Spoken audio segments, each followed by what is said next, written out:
Hello everyone. Class ninth का 11th chapter start कर रही हूँ आज। कुछ बच्चों ने रिक्वेस्ट की थी, इस वजह से हम पहले वर्क एंड एनर्जी स्टार्ट करेंगे। और उसमें सबसे पहला हमारा टॉपिक आता है वर्क।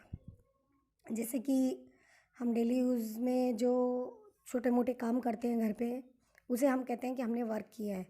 जैसे बच्चे अगर स्कूल का काम कर रहे हैं या फिर अगर वो कुछ पेरेंट्स की हेल्प कर रहे हैं तो कहते हैं हमने बहुत काम किया। या फिर अगर जैसे खेलते हो, दौड़ते हो, साइकिल चलाते हो, बहुत सारी ऐसी एक्टिविटीज़ होती हैं जिनके लिए हम बार बार बोलते हैं कि हमने काम किया, हमने काम किया। बट एक्चुअली वर्क होता क्या है वो देखेंगे आज, क्योंकि जो हम डेली करते हैं उनमें बहुत सारी ऐसी चीज़ें होती हैं जो वर्क की कैटेगरी में नहीं आती हैं। होता फिज़िकल, हार्ड फिज़िकल वर्क होता है उसके अंदर, बट वो वर्क की कैटेगरी में नहीं आती हैं। ओके, तो साइंस की लैंग्वेज में वर्क क्या है वो देखेंगे आज। पहले आपको सिंपल हिंदी में समझाती हूँ कि वर्क आखिर होता क्या है साइंस की लैंग्वेज में। यदि मेरे पास एक ऑब्जेक्ट है, मेरे पास एक कोई चीज़ है, जैसे ये बॉक्स है मेरे पास, अगर इस बॉक्स को मैं यहाँ से यहाँ मूव करवा के यहाँ प्लेस कर देती हूँ, इट मीन्स मैंने वर्क किया, मैंने काम किया। मतलब इस बॉक्स पे मैंने क्या अप्लाई किया? फोर्स। ठीक है, अब यहाँ से यहाँ पहुँचा तो ये क्या है? इसके बीच की डिस्टेंस।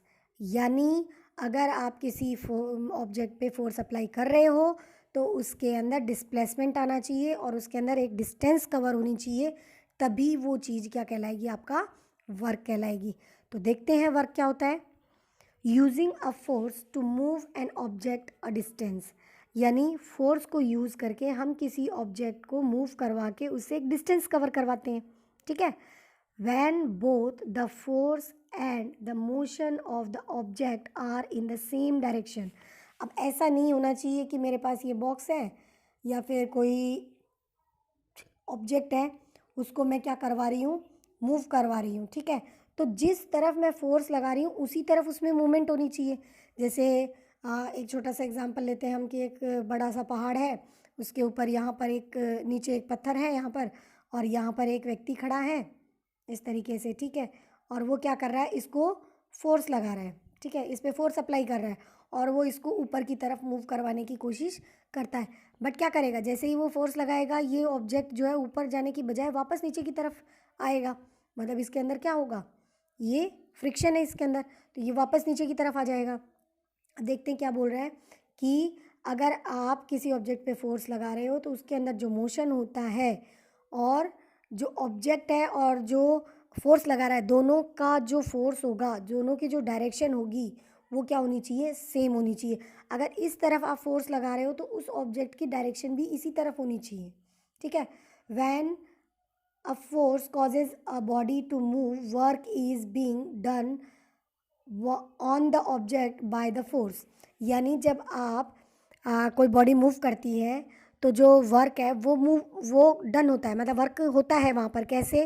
क्योंकि आपने क्या किया?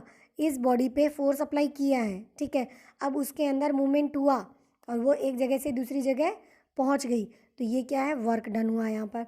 इसके बाद work is measure of energy transfer. यहाँ पर एनर्जी ट्रांसफ़र का मतलब क्या है? अब जैसे भाई एक बॉक्स है मेरे पास और यहाँ एक ये बच्चा खड़ा है या मान लो एक आदमी खड़ा है और ये क्या करता है? इस बॉक्स को पुश करता है। ठीक है, तो इसके अंदर एनर्जी थी। ठीक है, और इसने उस एनर्जी को इस पे अप्लाई किया, तो यहाँ से एनर्जी इसमें ट्रांसफ़र हुई। इस पर्सन से एनर्जी किस में ट्रांसफ़र हुई? इस बॉक्स में ट्रांसफ़र हुई। ठीक है, तो यही बताया है कि जब एनर्जी जो होती है ट्रांसफ़र होती है फोर्स लगाने पर, तब ऑब्जेक्ट क्या करता है? मूव करता है कुछ डिस्टेंस। यानी ये मैं बार बार आपको फिर वही बता रही हूँ, एक बॉक्स है, इसको कोई एक मैन मान लो इस पर फोर्स अप्लाई कर रहा है, तो मैन के अंदर एनर्जी थी, उसका यूज़ करके वो क्या कर रहा है? फोर्स अप्लाई कर रहा है, और फोर्स अप्लाई होने पर इसकी जो एनर्जी थी वो इस बॉक्स में आ गई, जिसकी वजह से क्या हुआ? ये बॉक्स मूव करने लगा। ठीक है, so when work is done, energy has been transferred from one energy store to another, and so energy transfer is equal to work done। अगर energy transfer होगी तो ही वर्क होगा। ठीक है, अब एग्जाम्पल देखते हैं वर्क के। Pushing a car horizontally from rest, यानी यहाँ पर जैसे एक कार खड़ी है, ये एक कार है हमारे पास। वैसे मेरी ड्राइंग इतनी खास नहीं है, फिर भी कोशिश करती हूँ बनाने की। ये एक कार है हमारे पास, ठीक है, इस तरीके से। ठीक है, अब ये कार को अगर कोई इसको मूव करवा रहा है, इस तरफ पुश कर रहा है इसको, ठीक है, अब ये व्यक्ति इसको पुश कर रहा है हॉरिजॉन्टली, तो क्या होगा, ये कार आगे की तरफ खिसकेगी धीरे धीरे, तो क्या होगा, ये अपनी जगह को छोड़कर दूसरी जगह मूव करेगी।